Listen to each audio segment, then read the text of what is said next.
હમણાં એક ખાનગી ચેનલને એમણે ઇન્ટરવ્યૂ આપ્યો, એમાં એવી વાત એમણે કરી કે જે દિવસે મુસ્લિમ સમાજની વસ્તી 50% થઈ જશે અને દરેક મંદિરની અંદર મસ્જિદ બનાવવામાં આવી દેશે પછી હિન્દુઓને ખબર પડશે।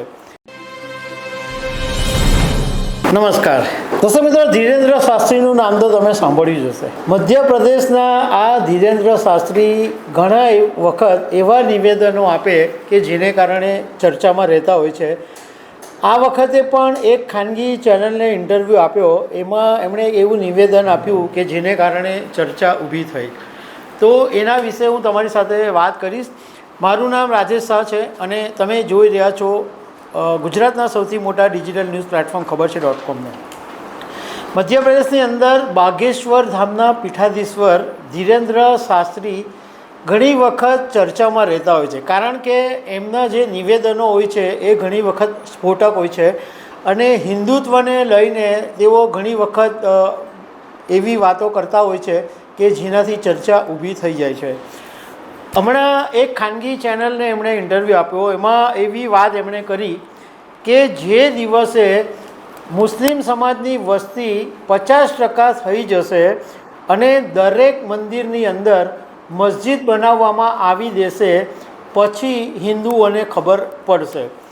એક અન્ય ઇન્ટરવ્યૂની અંદર એમણે એ વાત કરી કે ભારતને એક કરવા માટે જ્ઞાતિવાદ, ભેદભાવ, અસ્પૃશ્યતા, ઊંચ નીચના ભેદભાવનો અંત લાવવા હું ટૂંક સમયની અંદર આખા દેશની અંદર પદયાત્રા કરવાનો છું। બીજી એક વાત એમણે એ પણ કરી કે મંદિરની બહાર એવું લખવામાં આવે છે કે ચપ્પલ બહાર ઉતારીને મંદિરમાં દર્શન કરવા માટે આવો, પરંતુ કોઈ મંદિર એવું નથી લખતું કે જાતિના વાઘા ઉતારીને તમે મંદિરમાં આવો। બધા આ વાત લખે છે કે ચંપલ ઉતારીને બહાર આવો, પરંતુ જાતિ ભેદભાવની જે વાતો છે એ મંદિરમાં લખવામાં નથી આવતી। બીજું, થોડા સમય પહેલાં આ ધીરેન્દ્ર શાસ્ત્રી એક એ બાબતે પણ ચર્ચામાં આવ્યા હતા કે જે મહાકુંભની અંદર અખાડા પરિષદે એક નિવેદન આપેલું હતું કે નોન હિન્દુઓ આ મહાકુંભની બહાર દુકાન લગાવી શકશે નહીં। અને જ્યારે અખાડા પરિષદે આ નિવેદન આપ્યું ત્યારે ધીરેન્દ્ર શાસ્ત્રીએ આ વાતને સમર્થન આપેલું કે હું અખાડા પરિષદની સાથે છું, એમણે જે નિવેદન આપ્યું છે તે યોગ્ય છે। ધીરેન્દ્ર શાસ્ત્રીએ એમ કીધું કે શું આપણા ગરીબ હિન્દુઓને મક્કા મદીનાની અંદર દુકાન મળી શકે છે? તમે એવું સાંભળ્યું છે કે કોઈ હિન્દુ ચર્ચની બહાર બેસીને મીણબત્તીની દુકાન લગાવી હોય? આ બંને જવાબ નામાં છે। તો પછી નોન હિન્દુઓને આપણા મહાકુંભની અંદર દુકાન કેવી રીતના લગાવી દેવા શકાય? એમણે સાથે સાથે એવો બી સવાલ પૂછ્યો નોન હિન્દુઓને કે જો તમને અમારા ધર્મ વિશે, અમારા સંગમ વિશે, અમારા સત્સંગ વિશે તમે જાણો છો? જો તમે નથી જાણતા તો તમે અહીંયા બિઝનેસ કરીને શું કરશો? શું તમે અમારી પવિત્રતા જાળો છો? આવા પણ એમણે સવાલ પૂછ્યા છે।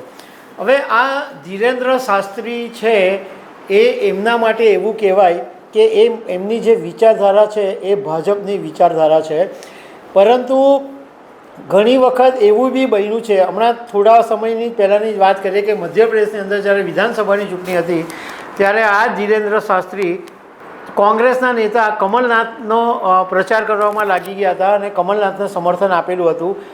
હવે જ્યારે તમે હિન્દુત્વની વાત કરો અને તમે આવી રીતના કોંગ્રેસની સાથે બેસી જાઓ તો એને કારણે ધીરેન્દ્ર શાસ્ત્રી વિશે પણ જે લોકોની માન્યતા હતી એ પછી ઘટવા માંડી હતી। અને થોડા સમય પહેલાં તમને એ બી ખબર હશે કે જ્યારે આ ધીરેન્દ્ર શાસ્ત્રી મહારાષ્ટ્રમાં નાગપુરમાં એક સભા કરવાના હતા અને એમાં એમનું એવું હતું કે એક ચિઠ્ઠીની અંદર કંઈક લખેલું હોય એ ચિઠ્ઠી ખોલ્યા વગર કહી દે એવી કંઈક વાત હતી, પરંતુ એ પહેલાં ત્યાં જે અંધશ્રદ્ધા નિવારણની એક સંસ્થા છે એને ફરિયાદ કરી અને ધીરેન્દ્ર શાસ્ત્રીએ ત્યાંથી ભાગવું પડેલું।